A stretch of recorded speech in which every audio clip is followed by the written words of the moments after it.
That's right. We back.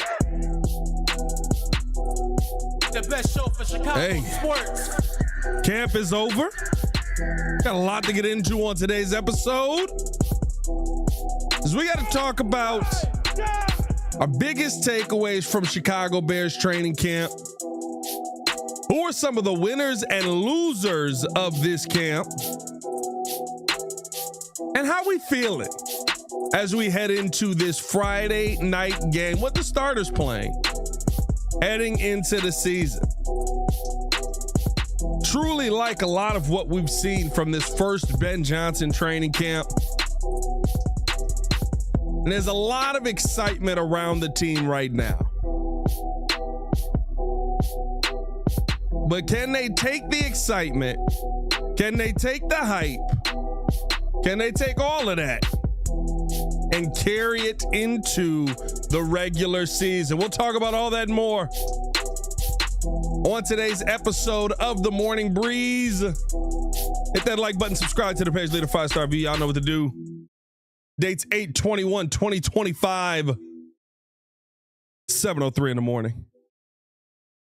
And ladies and gentlemen, football season's right around the corner. Let's go!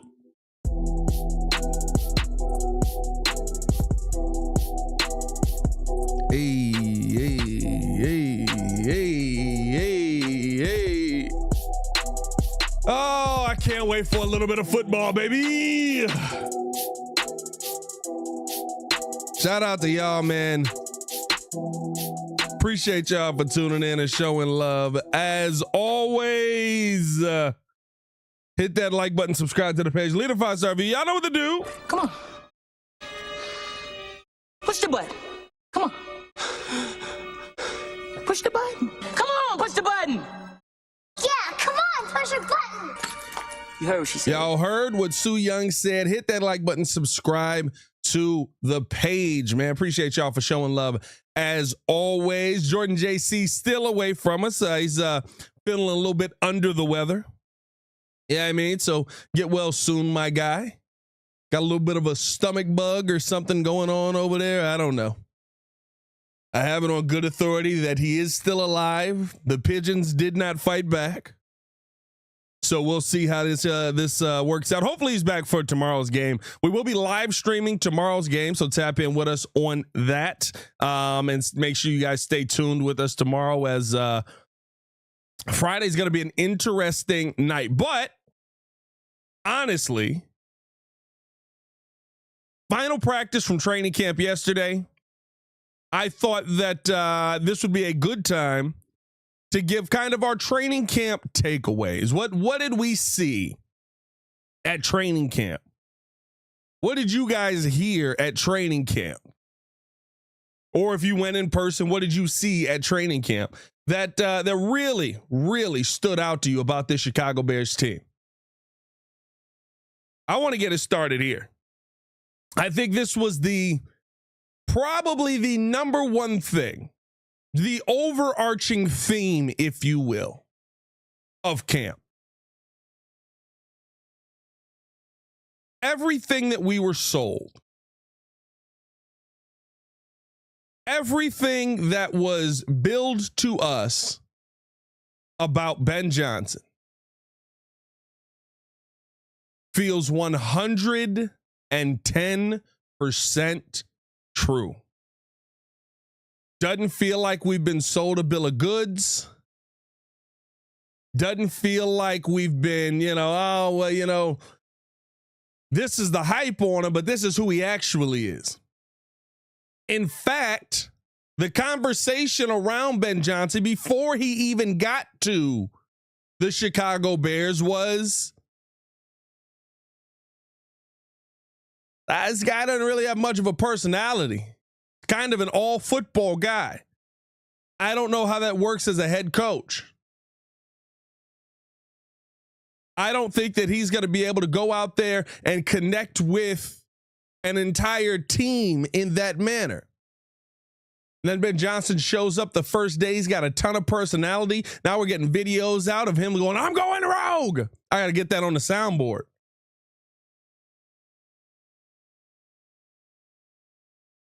you've got a very, very good, not just offensive coordinator,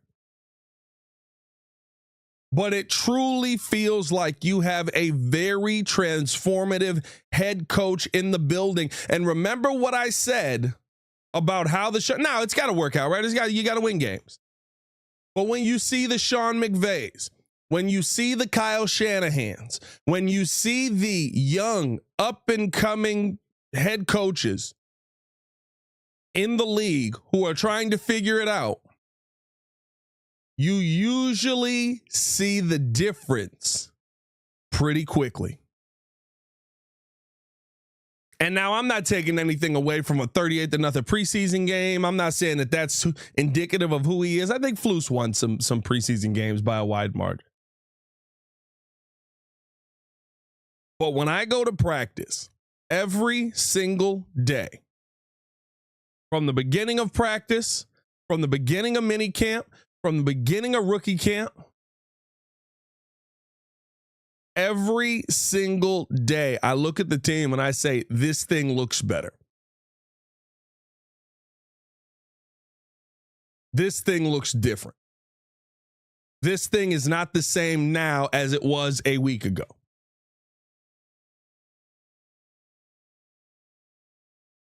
That to me is exciting. That to me is something worth having. A lot of confidence in your team heading into this season. Another takeaway for me from this. Over 100 in the chat. Hold up. Oh, there it is. 100. Good morning. 100 people on the video, man. Hit that like button. Subscribe to the page, man. What we doing? We not hitting the like button no more? Y'all don't hit the like button when y'all walk in? As soon as you get on the video, just press the thumbs up. It's going to be me. It's going to be the same content. It's going to be the same fire you get every time. My second takeaway from Bears camp, and probably the most important thing for the Chicago Bears at this point, Caleb Williams looks comfortable in the system, in his command, in his leadership of the team heading into the season.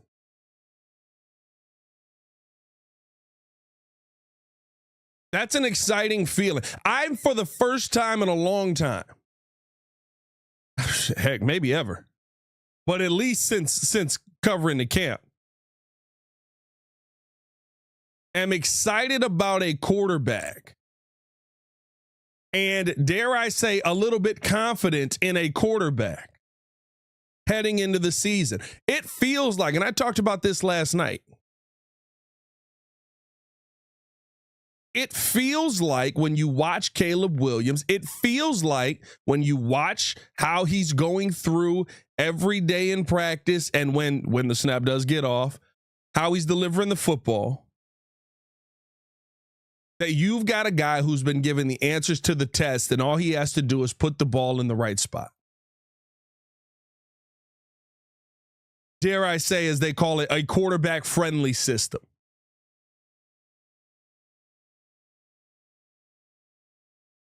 It feels like every day in practice when they're dropping back and they're sitting there watching, and you see Rome running an over route, or you got a dig route from Colston, or you got whatever it is. It seems like he knows exactly where his eyes need to go.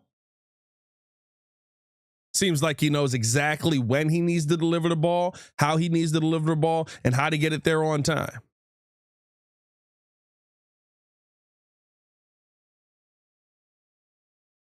And he's getting it there consistently. Throughout this week and a half of like the unscripted, or I'm sorry, not the unscripted, I guess so. Like I'm not gonna say unscripted. What's the right word? Being out of install. This week and a half of not being in install. This week and a half of being in a, okay, now I'm in the plays where I feel comfortable at. Now I'm in the plays where I am actually this is what we're going to utilize as we head into the season. The drop back is smooth.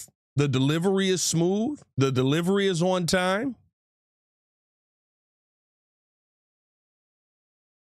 And personally, I feel like as we've seen that build day over day over day, you're seeing Caleb Williams be more willing to take more chances because he's so comfortable with where he's at in this system.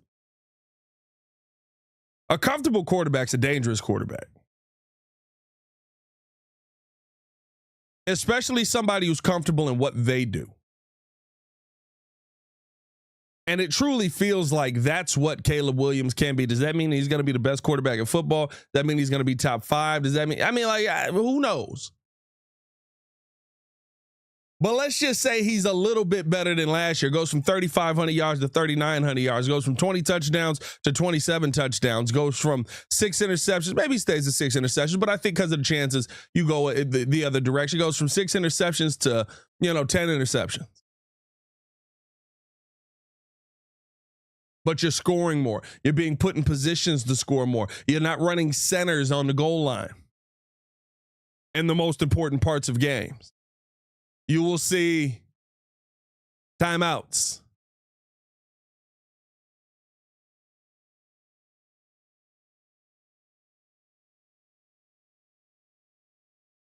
How different is that going to be for Caleb Williams this coming season?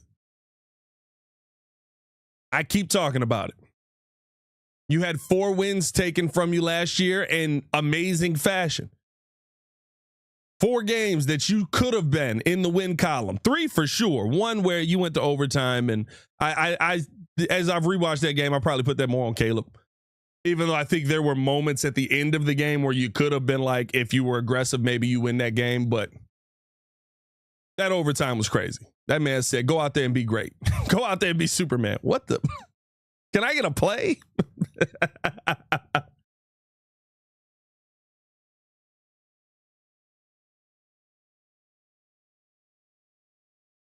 You now have a quarterback who's comfortable not only in the play and in the system he's running, but it feels like is also comfortable in the coach and has the trust in the coach that the coach is not going to put him in a bad position. I think that's a great place for you to be. I truly do. I truly do, man. Hit that like button, subscribe to the page, leave a 5-star review. Y'all know what to do. Gonna keep this thing moving along. The other thing, my other takeaway here, and I think this one is probably going to be the most beneficial to the defense. Dennis Allen's a head coach in a DC's body. He still operates as a head coach. You guys see him when he comes up to the podium. Still gives a pre-presser speech every time. He's still in that mode. He still gives he still comes out like he is a head coach and operates like he is a head coach. And Andrew Billings was talking about that yesterday and said as much, right? Like, there's still things about DA that feel very much like you're still running the team. And that's going to be beneficial for the defense. And the reason I say that is because when you are a head coach, you have to be really, really good with personality. And most football teams have a lot of big personalities on them, right? And you have to be able to manage all of those egos. And I love the fact how Andrew Billings described DA yesterday when talking about it. Let me see if I can get the exact quotes here because I got the transcripts. But he talked about him as somebody who, okay, here we go. I'm working together, how to play. Let me see. I'm trying to see. Always good in coordinators' confidence, but I think on where was this at?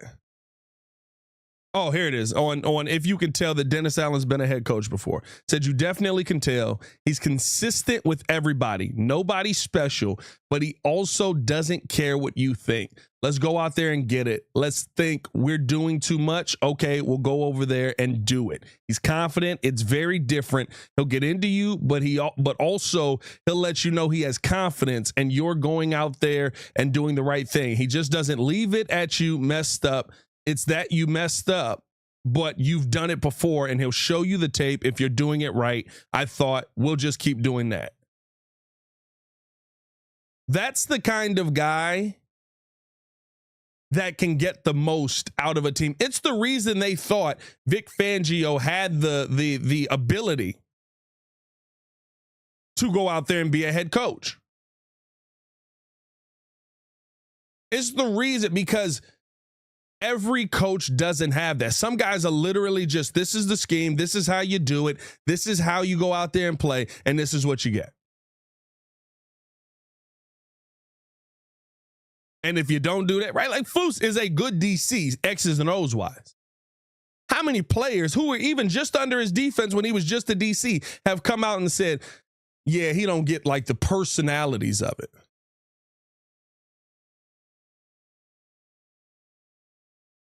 He don't understand like having a one-on-one, man-to-man conversation and being able to sit down and be okay with that. Because in his mind, it's just, well, that's what you're supposed to do. That's the scheme. By the way, over 200. That's 200. Good morning. 27 likes on the video, man. 207 viewers in here, man. 53 likes on the video. Hit that like button.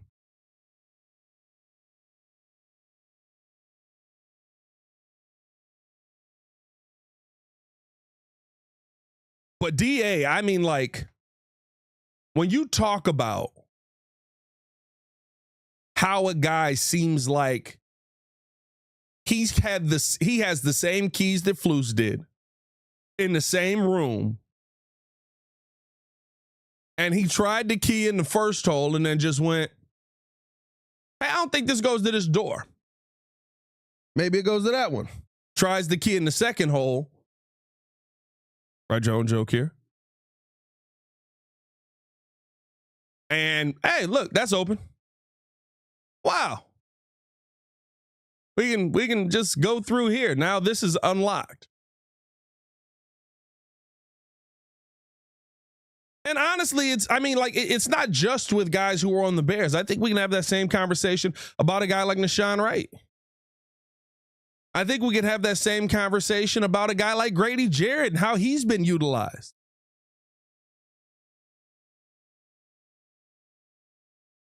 I think you can have that conversation about everyone who's a part of this defense, all of the different personalities, all of the different names that this team has. Dennis Allen is finding a way, it feels like, to reach them and get the most out of them. And I think, number one, that's going to help Ben Johnson a ton, because you truly don't have to worry about what's going on over there.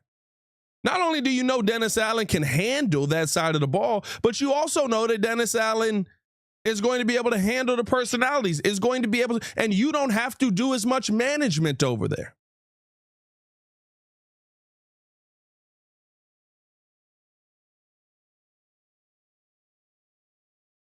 Like, that's truly where you're going to see a ton of improvement from this team in how everybody is being utilized and how you're getting the most out of them. That's what I've always felt that great coaches are truly good at. When you look at a guy like Andy Reid, or you look at a guy like Bill Belichick, who goes out there and grabs a guy off of the street. Usually they come out and they say, hey, I want you to do this one thing. I need you to do this one thing really well. And if you do that really well, you will get paid.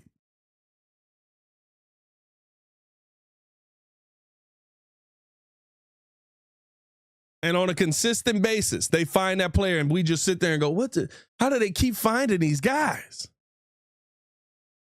because you know how to get the most out of the skill that they have. We haven't had a coaching staff that's been able to do that in years.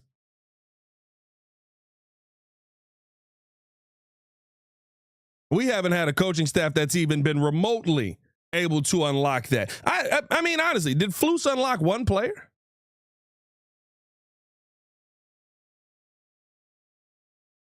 Did Flus get the most out of one player? Maybe DJ the 1 year with Justin?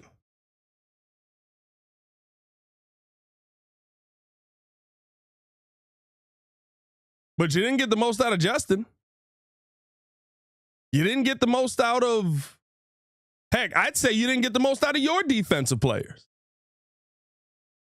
When I'm watching Tremaine Edmonds right now, I'm like, yo, Tremaine might actually be a good football player. Tony Tsunami, okay, I give you Brisker. I think Brisker just gives the most out of Brisker. But I give you Brisker. It happened under Flus. I give you that one.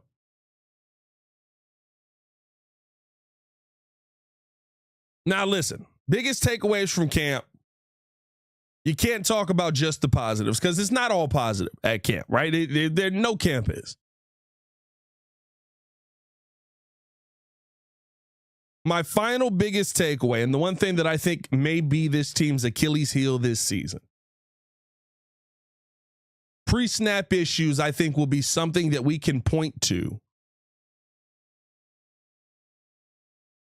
and say,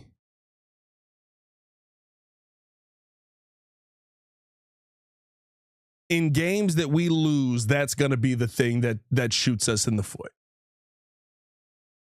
And I'm pretty confident in saying that too. Like, there's going to be games that we end up losing where we go, that ain't it. That the same things that we're talking about in camp, that's still popping up. Now, by the end of the year, this may not be an issue. I think you will have a set 5 on the offensive line, which I think will help with that once you're a little bit more comfortable in doing your job. And Ben Johnson continues to say, we will be playing our best football by the time we get to December and January. That's the end of the season, pretty much. They continue to say, we will be playing our best football well into the season. We won't look like a star, the superstar team that we hope to be in week 1, in week 2, in week 3, in week 4. In fact, he said we may end up not really knowing what team we want to be until we get to that week 5 bye. Jerry Williams says the only thing Flus unlocked, shout out for the super chat, said the only thing Flus unlocked was a new exotic way to lose. Bruh, facts. Flus lost in some of the most impressive ways I've ever seen. Flus lost in some of the most impressive ways I have ever seen a coach lose in my entire life. And we will never see losses like this again. We will talk about this for a millennia. Every week we was sitting there, we was like, well, here we go. Let's see how we gonna lose this.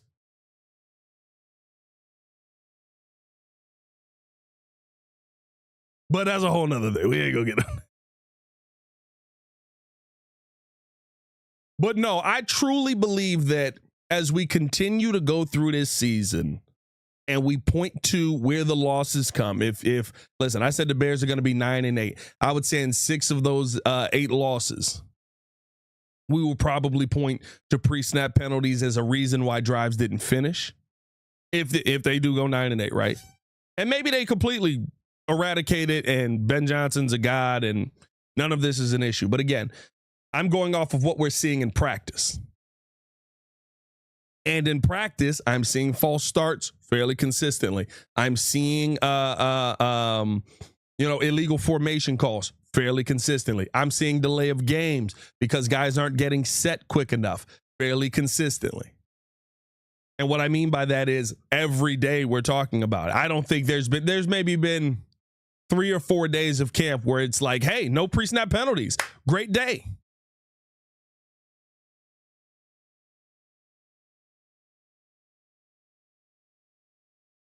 That's going to be this team's Achilles heel as we head into the season, unless there's this drastic change that we see over the next few weeks here from the team. And maybe, again, I keep saying this, maybe solidifying one guy.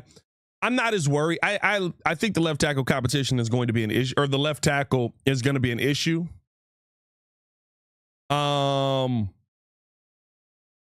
But I also think that Ben Johnson is the kind of coach that understands the issue and is going to basically relay to Caleb, look, you can't hold on to the football or you will die. You don't have that guy over there that's going to stop a Aiden Hutchinson, Montez, or a Myles Garrett, who all we play, Max Crosby. By the way, please, hey, look, we played the Raiders this year. Please don't let them get Trey. Please don't let them get Trey. Don't do that. We don't need them problems on that line. Raiders would be a whole different football team if they get Trey. Please don't let them get Trey. I saw that yesterday and I was like, oh no. Oh man. Hey man, we're going to take a quick break. Let's get into a word from our sponsors real quick. And then as we come back, I want to sit here and talk about some of the biggest winners and losers from camp. I think a couple of the guys are obvious here. But we're going to finish the show out with that. Still got a bunch of time left, and maybe get to some of you guys' comments as well. Owen Spencer and this mug going crazy right now. He just, I don't know who y'all arguing back and forth with. But every morning, how y'all wake up ready to argue? Good morning. You suck. No, you suck. Your mama. Like, it's crazy. Hey, man, we're going to take a quick break, listening to a word from our sponsors. And then we'll be right back right after this. Appreciate you guys for tuning in and watching the show. Today's episode of the podcast is brought to you by Aura. Have you ever done a Google search on your own name? You'd be surprised what pops up. Your full name, email address, home address, health records, your relatives. It's all out there. And that's why I've been using Aura, the sponsor of today's video. Aura shows me which data brokers are selling my information and automatically submits opt-out requests just for me. Cleaning up my information not only helps reduce the amount of spam I get, but it protects me from hackers who could use that information to help them access my social media, bank accounts, and other sensitive information. It's really simple to set up. I don't have to download several apps or go to things like antivirus, VPN, password management, parental controls, identity theft, but you can get all of that in one place with Aura. I get everything at one affordable price as well. You may already have one or two of these tools, but not having Aura is like leaving the front door locked while leaving the back door and windows wide open. For you to be able to take advantage of Aura, we got a special deal for you here today. Stop data brokers from exposing your personal information. Go to my sponsor at https://aura.com/the Windy City. Again, that is aura.com/the Windy City to get a 14-day free trial and see how much of your information is being sold.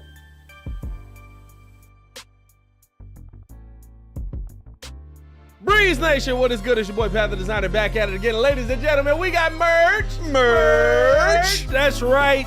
New website, new merch, all out. We've been telling you guys to pull up on us. Now you can at twcbreeze.com, where you can find out all of the latest stuff going on. What all can they find there, Super Producer? Listen, you can join the nation, sign up to our mailing list, and be up to date for events and news. You can also visit the shop page and order merch, because we have t-shirts, we got hoodies, we got mugs, we got hats, we got all kind of stuff. So, hey, we appreciate you being tuned in with us. And remember to subscribe to our YouTube page and follow us on all our socials. Check us out at twcbreeze.com.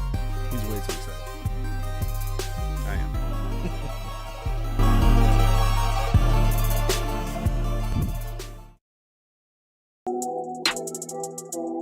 Fans, Welcome back. Hit that like button, subscribe to the page, leave a 5-star review. Y'all know what to do. Make sure y'all tap in with the merch, man. We got some special Bears stuff coming out as well for the upcoming season. Keep an eye on that. It's gonna be a good time, man. It's gonna be a good time. It's gonna be a good time. Appreciate y'all for tuning in and showing love. Hit that like button, subscribe to the page, leave a 5-star review. Y'all know what to do. I want to talk about the biggest winners and losers of the upcoming season here, or heading into, I should say, the upcoming season, coming out of training camp. Because I think you've got some interesting names on this list that you got to look at and say, and okay, this went his way, this didn't go his way. This guy may be a problem. This guy probably won't be a problem. I'm going to start with this one. Biggest winner right now, Ryan Poles. And the reason that I say this is, look at how most of us are talking about some of the things that were still issues last year because of the confidence we have in Ben Johnson and Dennis Allen and Al Harris and Eric Bieniemy and Antoine Randall Ellen. I go through all the coaches, great, dominant coaching staff, great coaching staff, love the coaching staff, beautiful coaching staff, great coaching staff. Ryan Poles, if he was coming into another year where we were talking about Braxton Jones being an issue, or where you still don't have the left tackle figured out at all, or where you drafted a new tackle while left tackles were available and you drafted him on the right side, bro, we would be filleting this man over the coals. But we feel confident right now from what we've seen out of Ben Johnson that, hey, this dude might know how to fix this. This dude might understand, okay, this is an issue. We're going to set a running back here. We're going to chip here. We got all that.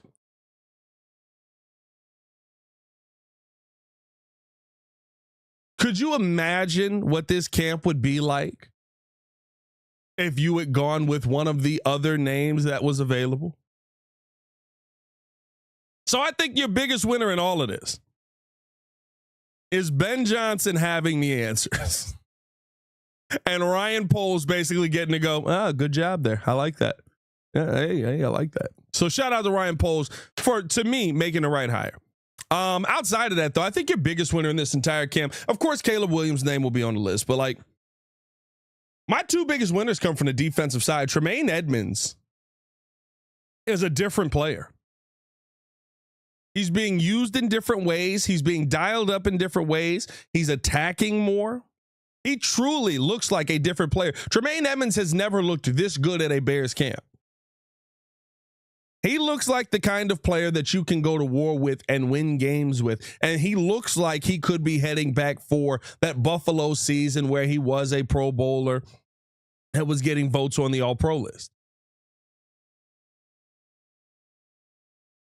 Like, truly, when I see Tremaine on a week in and week out basis up here at camp, in the joint practices, he looks like he's a guy that just, hey, I got it. Don't worry about it.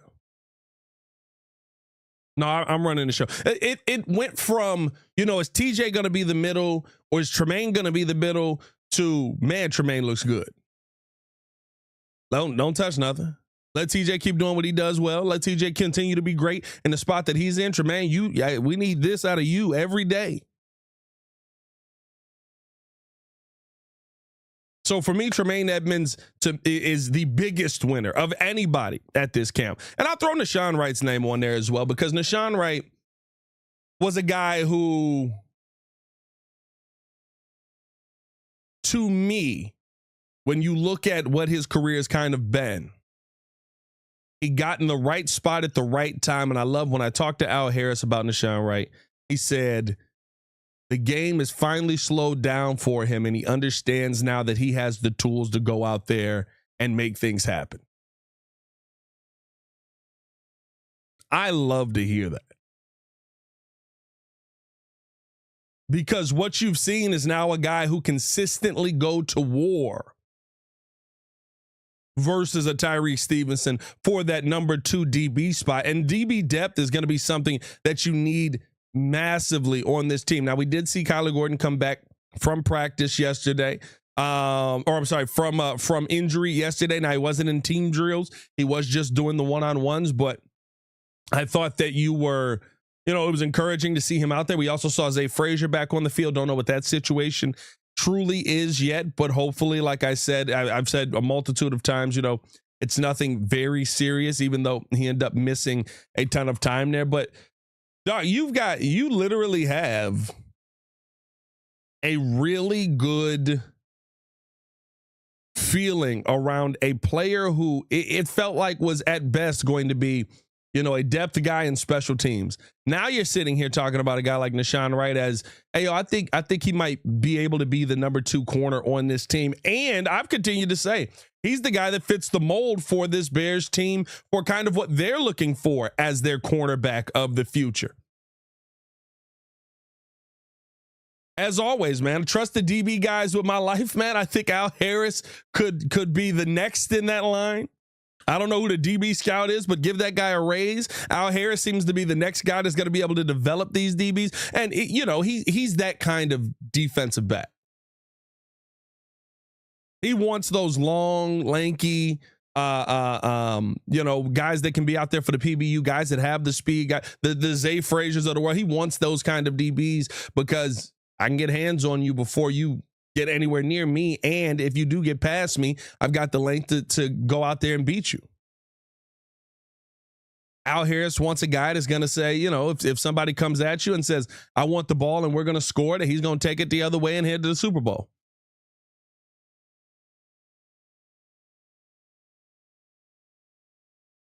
And so very, very exciting to see kind of what Nahshon Wright is going to be able to show. And of course, listen, the biggest winner in all of this is going to be Caleb Wood. You got a coach that understands offense, that understands how to make things easier for you, that understands how to put you in positions to be successful. And it truly just comes down to, are you talented enough to do it? That is a quarterback's dream.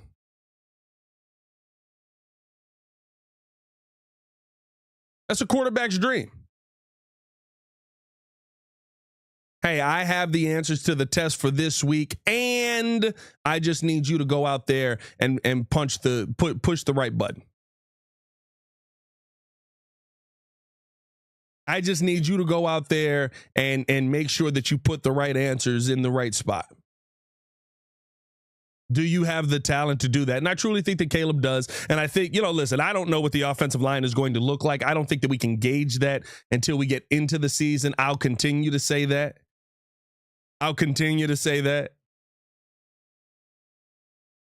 I looked at last year. I keep remembering last year where I showed up on this show every day and everybody was like, Pat, I can't believe you told us this offensive line looks terrible. Look at them. They look great. And I'm like, well, they get run over a lot in practice. And then you got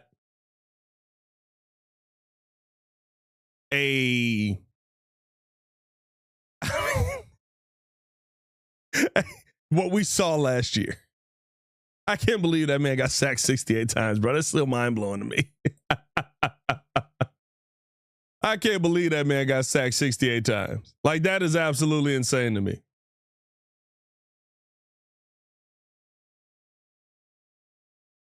But you gotta be better. You gotta be better than last season with all you've invested in it. At a minimum. And better to me is Caleb Williams knowing when to deliver the ball and an offensive line that at least gives him a little bit of time to see what the defense is doing. And there's a lot that has to happen pre-snap.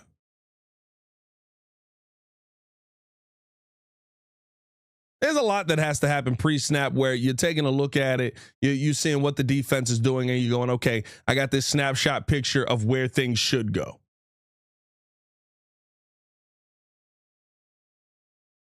So we'll see. Those are my winners. My losers, dog, the losers are, I mean, listen, it's names that have just fallen off completely.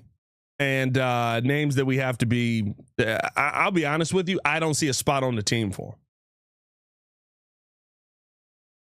I just don't. Names on it where I don't know if there truly is a position for you and you were drafted way too high. And so people are going to say, well, you can't get rid of him because he's an X round pick, whatever it is. Number one, Karan Amagaji. I know it's year 2, but there's no spot on the team.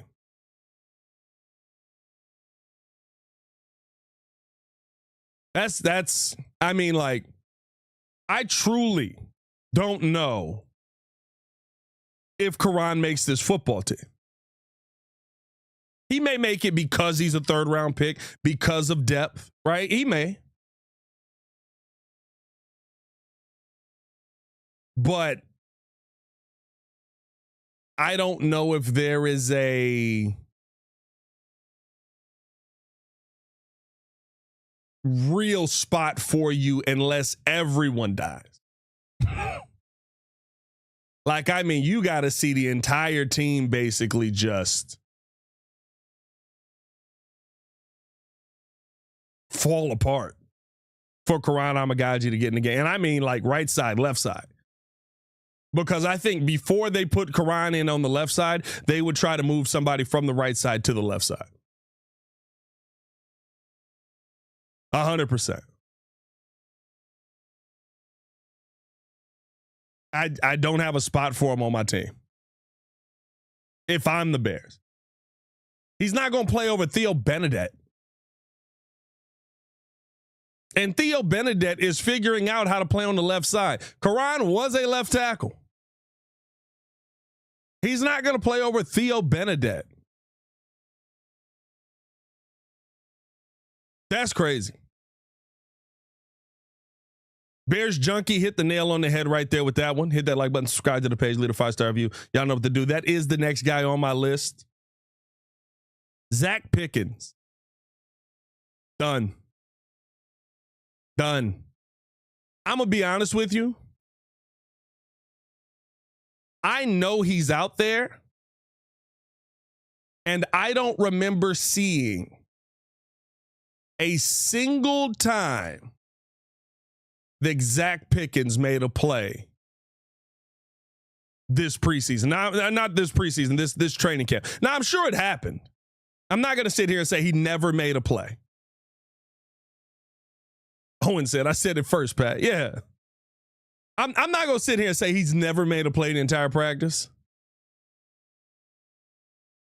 But my God, when you talk about forgetting that somebody's on the field in practice, like, bro, you got a team that now with a guy like Shamar Turner, with Javon Dexter, with Grady Jarrett, with all of these pieces that you've had. I mean, Andrew Billings is on our second string now. Andrew Billings is now our backup nose tackle. And he's going to be stout in the run. And his pass rush win rate last season versus starters on good offensive lines was through the roof. And so it seems like Big Bill may be somebody who's impactful in the pass rush game yet again. I don't got a spot for you.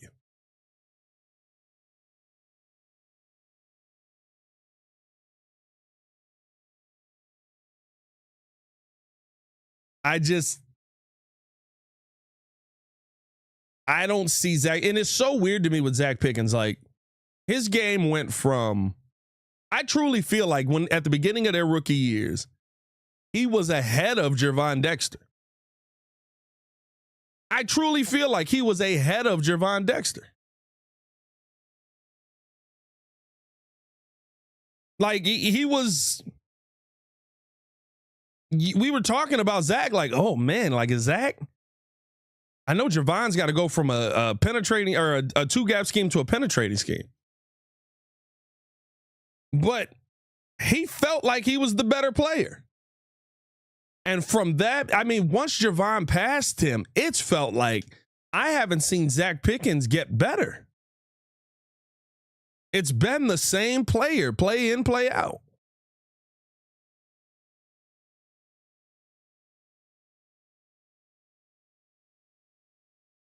So I don't know where he fits into this team. I mean, I guess you want to have the depth there, so maybe he still makes the team. But I'll be honest with you, if we're talking about on the bubble, it's between him or Karan. If we're talking about on the bubble players right now, it's between him or Karan. I don't think you keep both of them heading into the season. I'd be shocked. The final one for me, I don't know if this is really I don't know if this is a loser in the sense of you didn't perform on the field or it's not, I shouldn't say that. It's not a loser in the sense of you didn't perform on the field and you didn't show enough. Because I think there's some obvious names. Ernest just brought one up. I was thinking, talking about Tyler Scott, who actually has had a solid camp and there just isn't a spot for you. Or a Joel Wilson who's had a solid camp and there just isn't a spot for you. But when it comes to losers, I think you have to look at Jalen Johnson not being a part of this camp at all due to injury. Understandable why. But not being a part of this camp at all and missing out on what feels like one of the more impactful camps for the future of this team. Now, I think that Jalen's going to make the team. I think that I think that he's going to be fine once they get here. Right? Once he gets back into the mix. Somebody said Dom Rob. I think that he's going to be fine once he gets back in the mix, right? One-on-one. We know your DBs are on an island. This is what Jalen Johnson's been begging for. He's going to be following around the number one wide receiver. This is what he's been begging for.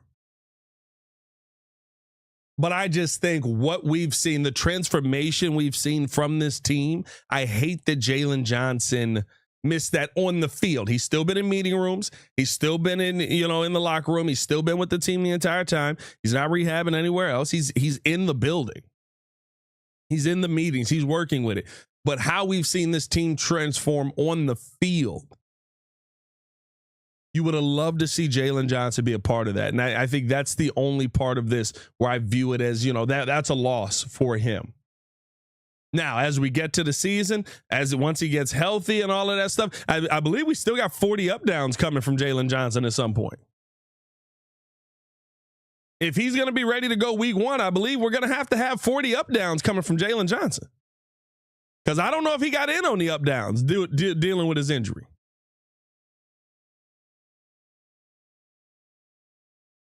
But I'm not worried about Jalen, the player. I'm more so just saying I feel like the camaraderie that was built in this camp on the field, the trust that this team has in each other on the field, it feels good. And it feels like a team that you go into the season. I'll be honest with you, going into Minnesota right now, and maybe it is my overconfidence. Maybe it is me being an arrogant Bears fan. Call it what you want. Maybe it is me being a homer.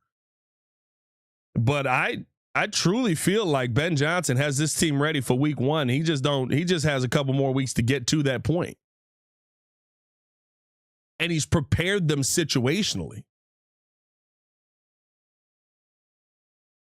Now, does that mean he's going to outcall Kevin O'Connell and everything's going to go perfect and we're going to dominate this guy? I don't know.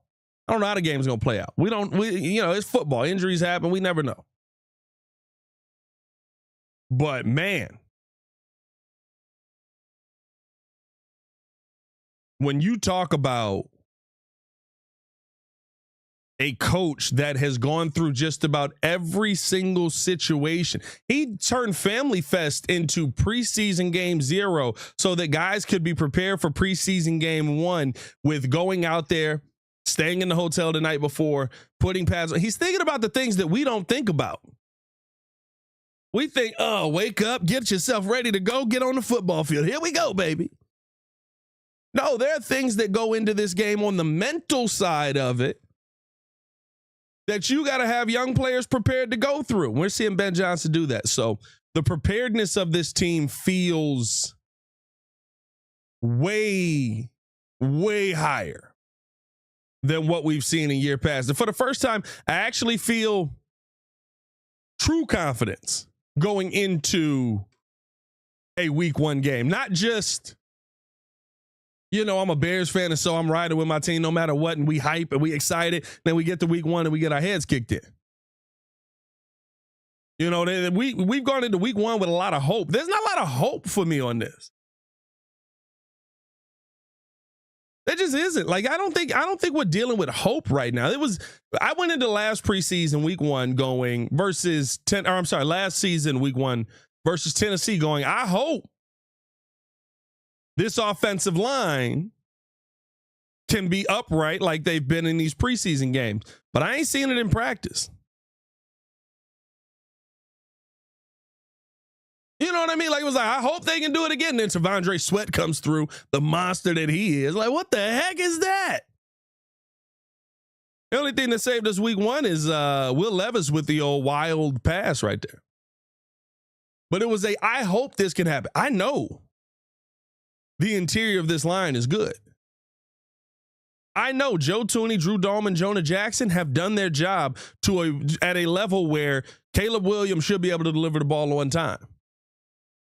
Where my hope comes from the line truly is, you know, I hope Darnell Wright locks in, focuses, and brings the right energy, and I hope that Braxton Jones at least is serviceable.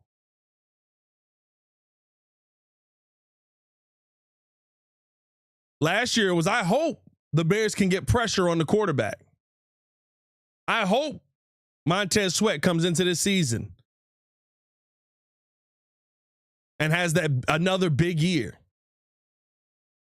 This year, I feel like I know Javon Dexter is taking a step forward, and I know that Grady Jarrett's still going to be a problem in the middle. I know Andrew Billings is better than backup offensive lineman, or just a fresh Andrew Billings is going to be able to come in now and go in there and dominate. Like, I know these things because we saw it. We have the evidence of it. Talking about I know Jalen Johnson now covering number one DB is going to be a dog.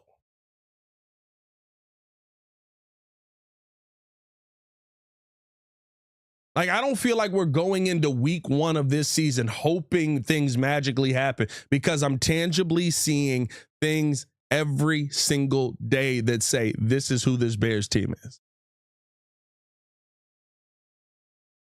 So we'll see. I like not operating off hope. I'm feeling confident heading into week one here. Let's hope my confidence is placed in the right people. Hey, appreciate y'all for tuning in and showing love. Hit that like button, subscribe to the page. Leave a 5-star review. Y'all know what to do. I'm going to get up out of here, man. No practice today, so nothing crazy going on. We'll have more content coming you guys' way, as always. Appreciate y'all for tuning in and showing love. It's your boy, Pat the Designer, back at it again. Y'all stay safe out there, Chicago. Bet down, one love. We'll be live for the Bears game tomorrow, so tap in with us then as well. Peace.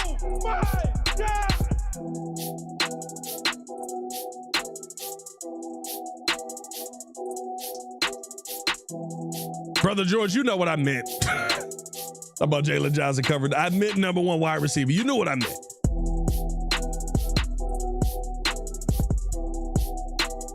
Tony Tsunami, the Sims are coming back. We copped, we end up just copping Madden 26. So that's what happened with that.